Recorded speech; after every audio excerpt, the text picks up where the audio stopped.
একটা 10 টাকার চকলেট চুরি করাটাও আমি তো স্বীকার করছি অকপটে যে আমার অন্যায় হয়েছে, আমি করেছি। আমি সেটা আপনি তো এটা জেনে শুনে করেছেন। আপনি তো এটা জেনে শুনে আপনি এই তো বন্ড চুরি করে নিয়ে যাওয়ার জন্যই তো জিনিসটা করেছেন। করে নিয়ে যাওয়ার জন্য ফেরত দিয়ে দিয়েছি, আমি অন্যায়টা স্বীকার করছি। আজকে চন্দনবাবু খাবে।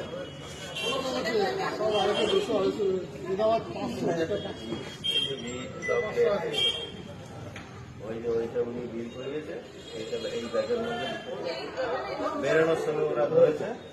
আর উনি আগের দিনও তুমি একটা আগের দিনও নিয়েছে, সেটা আমরা পরে ক্যামেরায় দেখতে পেয়েছি। কি আছে জান না, কি আছে সব চল আর একটু বিল করে দিন না, বিলটা করে দিন।